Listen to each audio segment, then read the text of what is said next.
Hey there, good morning everyone. Tuesday, the 4th of April, 2023. This morning's devotional is a reading from Hebrews chapter 4, verse 16, which reads, "Let us then approach the throne of grace with confidence, so that we may receive mercy and find grace to help us in our time of need." Relationships are wonderful until they are not. All relationships can be difficult at times, but they should not be destructive. If you have relationships in your life where you know something is wrong, but for the life of you, you cannot figure out what to do, it can become quite difficult.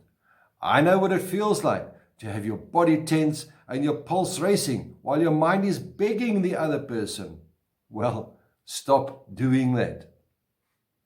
Most of us aren't equipped to know what to do when we know that things need to change, but the other person isn't willing to or even capable of cooperating with the needed changes.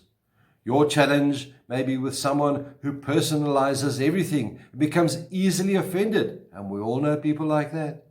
So you can't figure out on how to address the matter that this person repeatedly does that is not acceptable to you. It might even be the person who has authority over you, or perhaps even a family member. And let's not go there.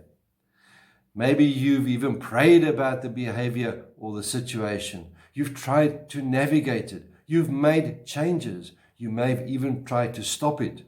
You've listened to wise advice and done everything you need to do.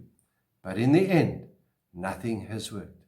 And finally, you realize if they don't want things to change, then they will not change them.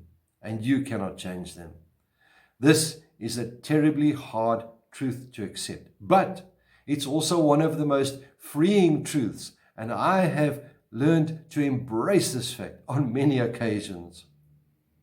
So, when your mind begins working and you're secretly wondering if you're crazy, you may be brokenhearted, you may be sad, you may be afraid and possibly angry, you may be focused on trying to fix what isn't within your ability to fix. And you may even be fixated on trying to figure out everything. But you're not the crazy one. If you're smelling smoke, there is fire. And the only reasonable option at this point is to either put the fire out or get yourself away from that fire before you get burnt. Setting boundaries can help putting out fires before they become all-consuming. But if the fire keeps burning with increasing intensity, you have to get away from the smoke and the fire. Sometimes your only option may be to distance yourself from this person or situation and say goodbye. I don't know what boundaries you may need to consider, but I challenge you to commit this to the Lord and prayerfully think about through what changes may be necessary alongside a trusted friend. Maybe for today, it's just enough to sit and think through the truth that the only sustainable change you have control over is making a sustainable change for yourself.